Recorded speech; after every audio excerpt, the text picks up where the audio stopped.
Hello friends, आज हम सीखेंगे इस वीडियो में संख्या पद्धति या संख्या पद्धति के बारे में। आज हम सीखेंगे बेसिक से बेसिक जानकारी, जिसे हम नंबर सिस्टम भी कहते हैं और एसएससी जीडी में ये हमारे पूछे भी जाते हैं। देखिए, सबसे पहले देखते हैं स्थानीय मान क्या होता है। तो अंकों का स्थान बताता है। जाति मान क्या होता है? जाति मान हमेशा अंक को बताता है। जैसे कोई अंक दिया है 4, तो उसका स्थानीय मान क्या होगा? जिस स्थान पर होगा। और जाति मान का हमेशा 4 ही रहता, जाति मान नहीं बदलता।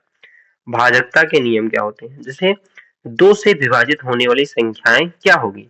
तो जिसके अंतिम अंक या इकाई का अंक 0 होगा, 2 होगा, 4 होगा, 6 होगा या 8 होगा, तो वह संख्या किससे विभाजित होगी? वह संख्या 2 से विभाजित होगी। उसके बाद आता है 3 से कौन सी संख्या विभाजित होगी? तो 3 से अंकों का योग, मतलब जो संख्या दी गई होगी उसके अंकों का योग 3 से विभाजित होना चाहिए या 3 के पहाड़े में आना चाहिए। तो वह संख्या किससे विभाजित होगी? 3 से विभाजित होगी। फिर आता है 4 से विभाजित होने वाली संख्या क्या होगी? तो 4 से विभाजित होने वाली संख्या मतलब अंतिम के 2 अंक, मतलब इकाई और दहाई का अंक जो होगा वो 4 से भाज्य होगा या विभाजित होना चाहिए। 5 से कौन सी संख्या विभाजित होंगी? जिसके अंतिम अंक मतलब इकाई का अंक 0 होगा या फिर 5 होगा। 0 होगा या फिर क्या होगा? 5 होगा। वो संख्या किससे विभाजित होगी? 5 से। अगर 6 से विभाजित होने वाली संख्या के बारे में पूछे तो क्या कहेंगे? 2 और 3 से जो संख्या विभाजित हो जाएगी वह संख्या 6 से भी विभाजित होगी। ठीक है, तो ये चीजें हमने समझ ली। अब आगे और देखते हैं।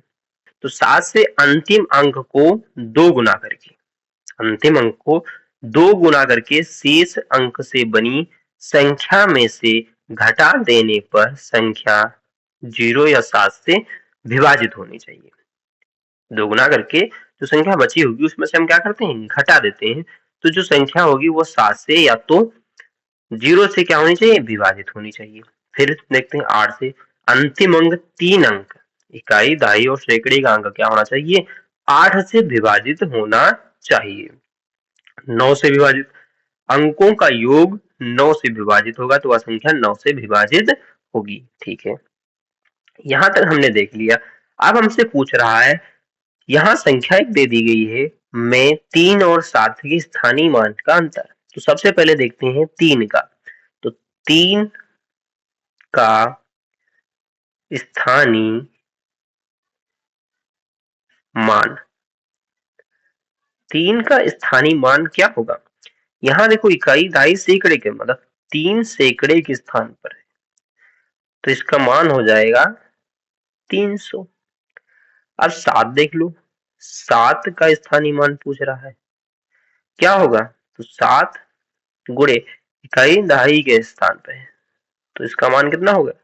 70 होगा। तो इनके मान का अंतर कितना हो गया? अंतर, अंतर बराबर जो हमसे पूछेगा तो कितना कहेंगे? 70 को 300 में से हम क्या करेंगे? घटा देंगे। मतलब 300 माइनस का 70 बराबर, जैसे इसमें से हम घटाएंगे तो हमारे पास कितना बचेगा? 230। ये हमारा आंसर हो जाएगा। मतलब 230 हमारा क्या हो जाएगा? आंसर 230 हमारा आंसर होगा। ठीक है दोस्तों, चलिए अगला सवाल देखते हैं। दिया है 3, 7, 5, 4 से बनने वाली सबसे बड़ी तथा सबसे छोटी संख्या का अंतर ज्ञात करो। तो इसको हल करते हैं। बड़ी संख्या, संख्या बराबर, तो बड़ी संख्या क्या होगी? तो बड़ी संख्या हमेशा बनेगी कितनी? 7, उसके बाद 5, फिर 4, फिर 3। ये संख्या बनेगी सबसे बड़ी संख्या।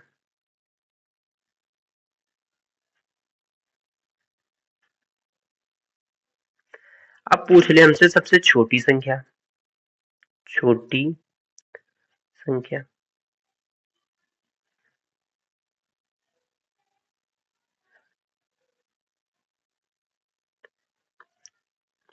तो सबसे छोटी संख्या होगी 3, 4, 5, 7। अंतर होगा, घटा देंगे इनका, तो यहां से हासिल लेंगे 13 में से 7 जाएगा तो कितना बचेगा 6। यहां से 13 में से 5 जाएगा तो बचेगा 8। यहां से 4 में से 4 जाएगा 0, 7 में से 3 जाएगा तो 4। ये इसका आंसर आएगा। बात समझ में आ गई दोस्तों? तो इस तरह से हम सबसे बड़ी संख्या निकालेंगे, फिर सबसे छोटी संख्या, फिर उन दोनों का अंतर निकालते हैं। तो ये चीज आप लोगों को समझ में आ गई। अब आगे के सवाल देखते हैं।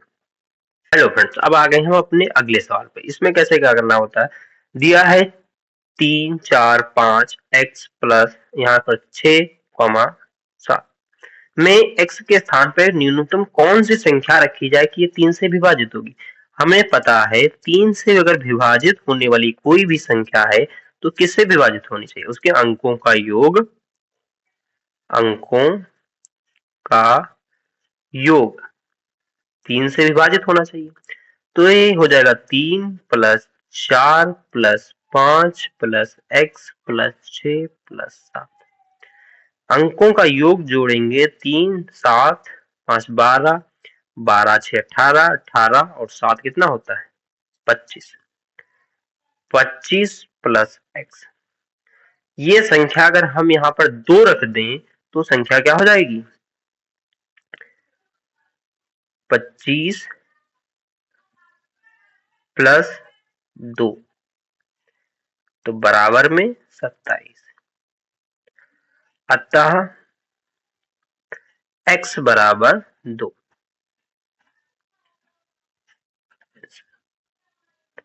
तो x के स्थान पे हम न्यूनतम संख्या 2 रखेंगे तो ये संख्या 3 से पूर्णतः विभाजित हो जाएगी। फिर अगला सवाल, चौथा नंबर सवाल हम देखते हैं कैसे करते हैं। किसी संख्या को 119 से भाग देने पर 19 शेष बचे तो 17 से भाग देने पर कितना शेषफल होगा। तो यहाँ से देखो, सबसे पहले नोट एक लिख लो, 119 हमेशा 17 से विभाजित होगा, विभाजित होगा। ठीक है, ये नोट में डाल लेना। फिर यहाँ से देखो कैसे करते हैं। तो यहाँ से शेष फल कितना बचा था 19, 19 को भाग करेंगे 17 से, 17 से भाग देने पर ना तो कितना शेष फल बचता है 19 एक कम 19, बचेगा कितना 2, या बराबर शेष फल 2। अतः शेष फल 2 बचेगा।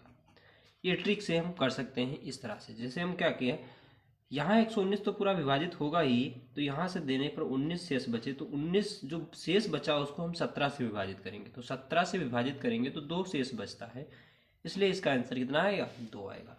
116 गुणे 761 गुणे 3401 गुणे 321 में इकाई का अंक क्या होगा। तो इकाई का अंक निकालने के लिए हमें पूरी संख्या की गुणा नहीं करते हैं। सबसे पहले इसका इकाई का अंक लेंगे, इस इकाई का अंक, इस इकाई का अंक और इसका इकाई। तो 6 गुणे 1 गुणे 1 गुणे 1 तो बराबर 6। तो इकाई का अंक क्या हो जाएगा, इकाई का अंक। ठीक है, 6 जो होगा, अतः इस संख्या का इकाई का अंक बराबर 6। कैसे होगा, क्योंकि इसकी हम 6 से, इकाई का अंक 6 है तो इसकी गुणा इससे, तो 6 कम 1, फिर तीनों से 1 1 है, इसलिए हमारा इकाई का अंक कितना आएगा 6 आएगा। अगला सवाल देखते हैं। अगला सवाल है 66 का स्क्वायर माइनस 34 का स्क्वायर। इसको हम सूत्र लगा देंगे ए स्क्वायर प्लस, देखो अगर ए स्क्वायर माइनस बी स्क्वायर हो तो ए प्लस बी होता है और ए माइनस बी होता है, वही यहाँ लगा देंगे। तो 61 प्लस 34 और यहाँ से हो जाएगा 61 माइनस 34 बराबर, तो यहाँ से जैसे हम जोड़ेंगे तो हो जाएगा 100 गुणे इसमें से घटेगा 2 32 हो जाएगा। ये हमारा आंसर। इस तरह से हम सवालों को हल करते हैं। एक सवाल और आ गया, जैसे यदि 1 का स्क्वायर प्लस 2 का स्क्वायर प्लस 3 का स्क्वायर प्लस फिर यहाँ से कितने 20 का स्क्वायर तक दिया गया है, इसका मान अगर 2870 हो तो इसका मान निकालना है। तो इसमें हम क्या कॉमन ले लें, 2 कॉमन ले लें। यहाँ से क्या कॉमन ले लें, 2 स्क्वायर कॉमन ले लें, तो यहाँ बचेगा 1 का स्क्वायर प्लस 2 का स्क्वायर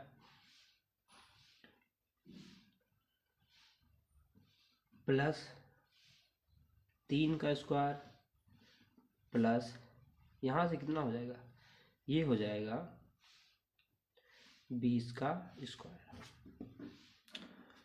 कैसे आया ये भी बता देते हैं। यहाँ से देखो 2 का स्क्वायर कॉमन लिए तो इसकी जैसे गुणा हो जाएगी तो कितना हो जाएगा, यहाँ से देखो हमने कॉमन ले लिया, यहाँ से भी कॉमन आ गया, यहाँ से कॉमन आ गया। इस वाली संख्या का मान इसने दे रखा है 2 गुणे 8 गुणे, तो बराबर 2 दूनी 4 गुणे 2 8 8 0 बराबर 0 लिख लेंगे।